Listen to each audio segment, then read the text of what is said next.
Où que vous regardiez, c'est tout simplement calme et serein.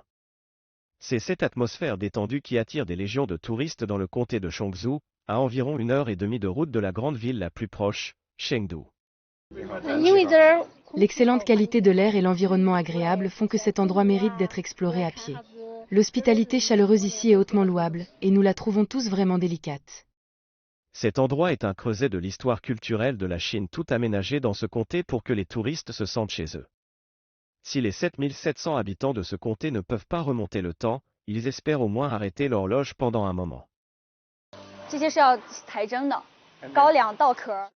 Wang Mingming est la directrice des ventes de cette brasserie. Un simple coup d'œil vous apprend que le vin de riz fort, Beju, est élaboré de manière ancienne.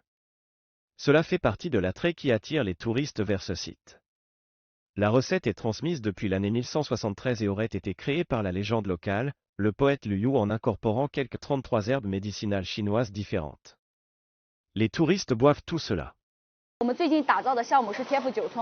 La zone autour de la distillerie est en train de devenir une attraction touristique, parce que cette distillerie est la plus grande et possède l'infrastructure de préservation la plus complète parmi les 18 distilleries du village. Ils envisagent une expansion coûteuse et complexe de la production de Beju dans l'espoir d'augmenter considérablement le nombre de touristes visitant ce site. Pour ceux qui recherchent quelque chose d'un peu moins puissant que le Beju, le thé représente également une grosse affaire dans cette enclave rurale. Blanc, vert, et plus populaire pendant les mois les plus froids, rouge et noir. Boire du thé est bénéfique pour notre corps. Ensuite, l'intégrer dans divers aspects de notre vie comme notre vin, notre miel et notre alimentation peut contribuer à un mode de vie plus sain pour chacun. De nombreux agriculteurs locaux louent désormais leurs terres pour la production de thé. Le thé est vendu non seulement ici, mais dans toute la Chine. Les habitants gagnent également de l'argent en détenant des actions dans cette coopérative publique-privée. À l'heure actuelle, le comté accueille 500 touristes par jour, mais espère une augmentation spectaculaire de ce nombre, jusqu'à 10 000. Vous pouvez voir comment nos villageois sont désormais impliqués dans le secteur de la restauration et de l'hébergement chez eux, ce qui entraîne une croissance significative des revenus. Ce printemps, la fondue des champs de fleurs et banquet des champs de fleurs a généré des revenus substantiels.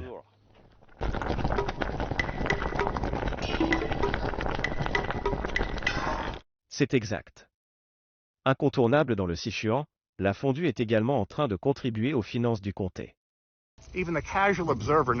Même l'observateur occasionnel sait qu'ici, dans la province du Sichuan, cela signifie que ce sera épicé. Je l'attends avec impatience. Maintenant, voyez ces fleurs jaunes. Celles-ci sont utilisées pour fabriquer de l'huile qui entre dans la fondue.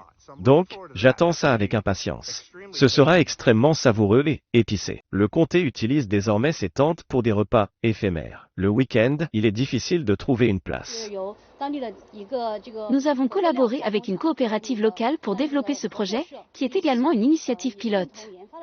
Si le projet fonctionne efficacement, nous prévoyons de l'étendre considérablement à Chongzhou à l'avenir.